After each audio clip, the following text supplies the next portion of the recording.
Alright, UFC 294 just wrapped up, and I think a lot of people were surprised about the result, including myself. Although I did call this, I said this is something that Alexander Volkanovski, this is a massive hole in his game. I pointed out clips from the past, from the first fight, and this is why I said that Islam Makhachev, just percentage-wise, has more of a chance of finishing Alexander Volkanovski, because in that first fight, he just landed a lot of shots, and I thought that Alexander Volkanovski was vulnerable in certain moments. Plus the fact Volk was taking this on short notice and didn't have time to fix any of those holes. I figured that there was finishing potential for Islam Makhachev. However, I didn't expect this early in the first round and by a vicious head kick. Like, Alexander Volkanovski was out on his feet and the ground and pound after him. You could just tell Volkanovski was hurt. But I also want to talk about the co-main event. Was it a robbery? Who really won? I'll talk about that, as well as a little bit about the Johnny Walker Magomed Ankalaev situation. Before we get into all that, I just want to remind you guys, hit the subscribe button, like, comment, and share. I'm trying to 20K by the end of the year. You guys are the best fan base in MMA, so I know you guys are going to help me with that goal. And yeah, so let's talk about this fight card. It was a great card. Abu Dhabi. Normally these fight cards are usually good, but this one was very good with a bunch of first round finishes on the main card. Like, the only one that went to a decision was the Khamzat Usman fight, and every other fight ended in the first round. So first of all, I want to talk about Magomed Ankalaev versus Johnny Walker. Now, I thought that Magomed Ankalaev was going to win. I just thought he had the grappling advantage, and plus, you know, Johnny Walker's chin issues, but I did think that Johnny Walker had a chance. I thought that he was the longer guy, and we saw that he did have some moments. I mean, he did kind of fake that he was hurt with a body shot and almost land a knee. And that was a really good flying knee that almost landed, didn't quite land, and then all of a sudden we see them get up against the fence. Johnny Walker is clearly down, and Magomed Ankalaev lands a knee. I assume he thought that his back leg was up, and when I saw this, I thought that this was a brutal knee. I thought that they should probably take a point from Magomed Ankalaev because it was just so brutal. Like, it was literally on the chin. There's no denying that. Like, it's kind of hard. That just landed perfectly as you would want a knee to land, so I figured they would have to do something, but I didn't think they'd wind up doing this. So apparently the doctor goes up to Johnny Walker and says, "Hey, where are you?" And Johnny Walker applies the desert. Now, I even said this live before they even revealed that Johnny Walker said this. I said, I honestly doubt most people know where Abu Dhabi is. I think a lot of people would think that Abu Dhabi is the country that they're in, which of course they're not, which would be a wrong answer. So it is a little bit of a complicated question. I think the desert kind of sufficed as an answer, especially when you hear Dana White talking about the fact that maybe Johnny Walker, there was some sort of language barrier, which could very much be true. And the fight was called a no contest. There was some drama afterwards, of course, Magomed Ankalaev and Johnny Walker looking like they still wanted to fight. However, my guess is this will probably get rescheduled. Maybe it'll get rescheduled in a couple weeks, November 4th, because no guy really took any damage, and that card is in Brazil, so why not? Johnny Walker's Brazilian. They went to Abu Dhabi. It's only fair that Magomed Ankalaev goes to Johnny Walker's home country. But I hope they reschedule it. I was looking forward to the fight. Very disappointing, but I want to move on to the co-main event, Khamzat Chimaev versus Kamaru Usman. My prediction was Khamzat Chimaev by a very close decision, which is what happened. However, did I score it for Khamzat Chimaev? Now, I normally go on a round-by-round basis, but I just want to say straight off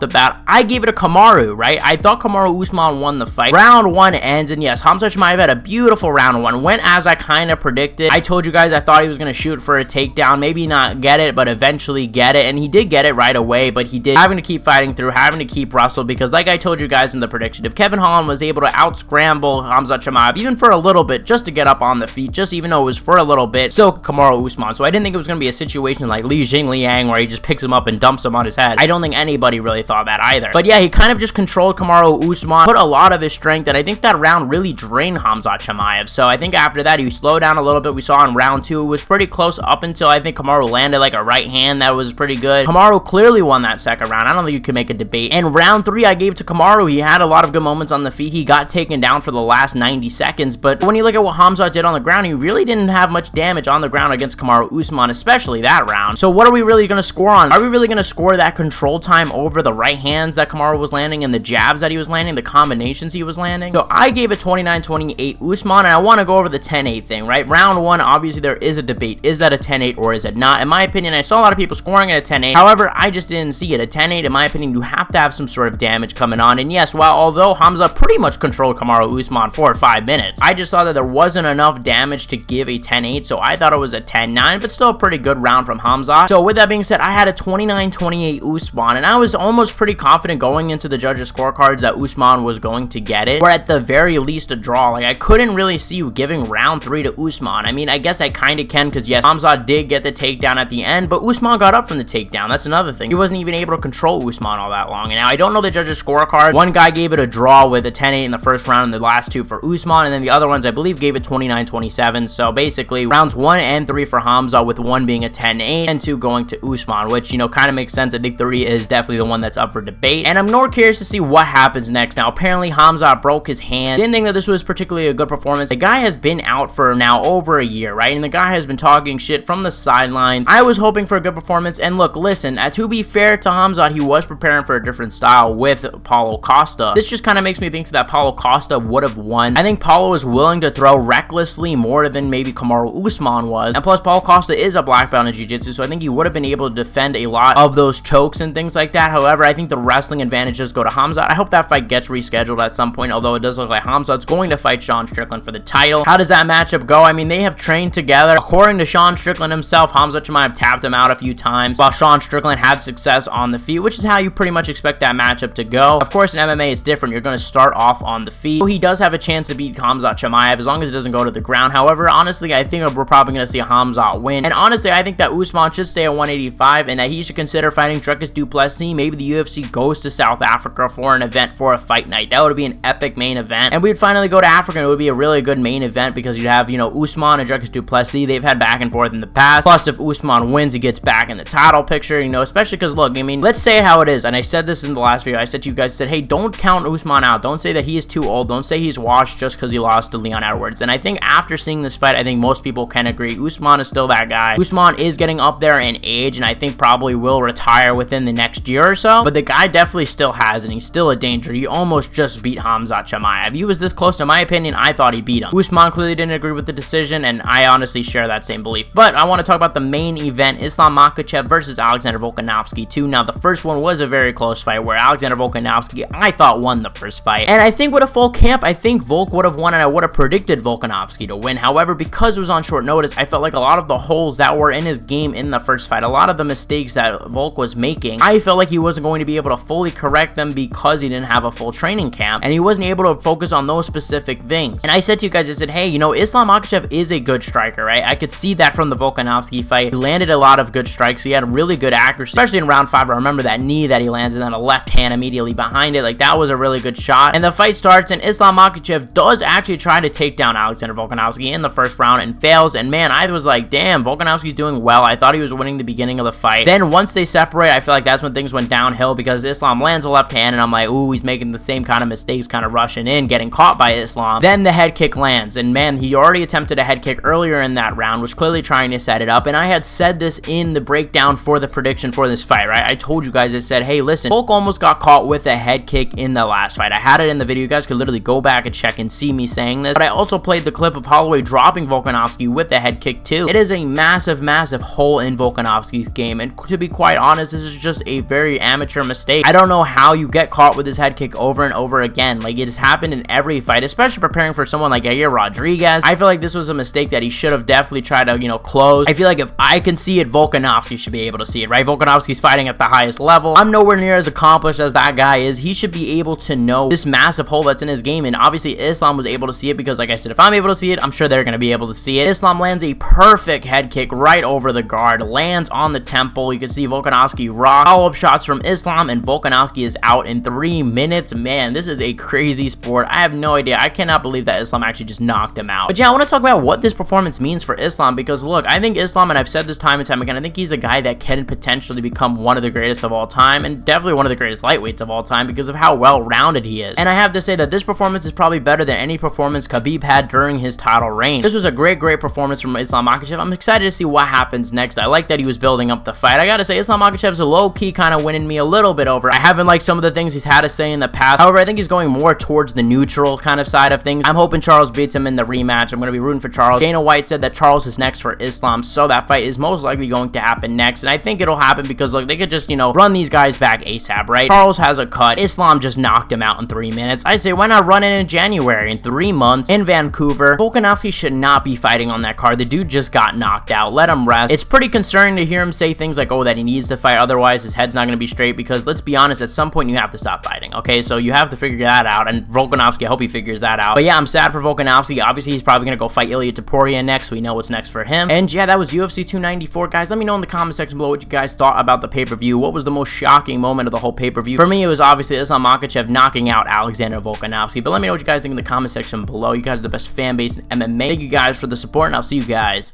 in the next one.